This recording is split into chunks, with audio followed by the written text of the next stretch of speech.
غار ہرا میں اسی خدا کو جنہیں انہیں نبوت پر فائز کرنا تھا اعلانیہ،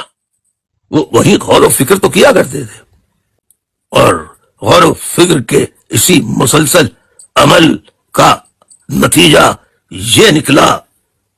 ایک دن آپ اسی یاد میں غلطاں تھے، ڈوبے ہوئے تھے کہ اچانک دھڑ دھڑاہٹ کھڑکھڑاہٹ ہوتی ہے اور حضرت جبریل کا نزول ہوتا ہے، جو پھر حضور کو بتاتا ہے کہ آپ پڑھیے۔ حضور جواب دیتے ہیں مجھے پڑھنا نہیں آتا، میں عجمی ہوں، مجھے لکھنا پڑھنا نہیں آتا۔ تو پھر جبرائیل علیہ الصلوۃ والسلام کہتے ہیں کہ میں، پہلے وہ کھول کے دکھاتے ہیں آیت کو، پھر وہ کہتے ہیں کہ آپ اس کو پڑھیں۔ انہوں نے کہا مجھے پڑھنا لکھنا نہیں آتا ہے، آپ بتائیے۔ تو ایسا میں پڑھتا ہوں، جیسے میں کہوں آپ اس کو ریپیٹ کرتے جائیے۔ تو پہلا ہی لفظ جو تھا وہ تھا اقرا، پڑھو، سیکھو، جانو۔ اقرا بسم ربک الذی خلق، خلق الانسان من علق، پڑھ اپنے رب کے نام سے۔ اب یہاں سے بتایا جا رہا ہے کہ تیرا ایک رب ہے، تیرا ایک خدا ہے، تیرا ایک اللہ ہے جو تیرا ہی نہیں بلکہ اس تمام کائناتوں کا وہ خدا ہے، تمام کائناتوں کو بشمول کرۂ ارض کی کائنات کو بھی اس نے پیدا کیا ہے، وہ اس کا خدا ہے۔ اب تک تو حضور کی جوانی تک، تو 40 سال کی عمر تک تو انہوں نے دیکھا کہ دیکھتے چلے آئے بچپنے سے کہ کعبے میں جانا ہے، طواف کرنا ہے، اور وہاں انہیں معلوم تھا کہ یہ اندر بت رکھے ہوئے ہیں اور انہی کی پرستش ہم کرتے ہیں، یہ ہمارے خدا ہیں۔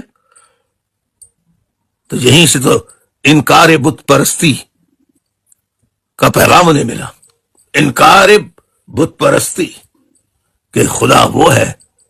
جس کو آپ نہ بنا سکتے ہیں نہ دیکھ سکتے ہیں۔ پھر حضور صلی اللہ علیہ وسلم نے اس نبوت کے بعد جس دن پہلی وحی نازل ہوئی ہے، اب یہ کیفیت اس سے پہلے حضور نے دیکھی ہی نہیں تھی، تو آپ پہ ایک عجیب سی کیفیت طاری ہوئی، آپ سرسراہٹ میں مبتلا ہو گئے، شیورنگ میں مبتلا ہو گئے، سردی آپ کو لگنے لگی، اور آپ اسی کیفیت میں گھر پہنچے تو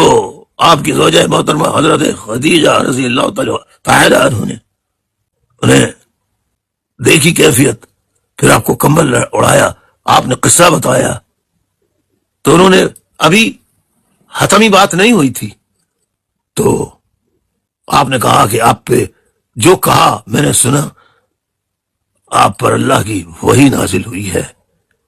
آپ کو اللہ نے چن لیا ہے۔ اب اس کی تصدیق کے لیے حضرت خدیجہ رضی اللہ تعالیٰ عنہ کا کہ بھائی تھے، ان کے پاس لے جایا گیا، جو علم جانتے تھے، حساب کتاب، سورج اور علم نجوم سے واقف تھے، یوں کہہ لیجیے عرف عام میں، ایسٹرولوجر کہہ لیں،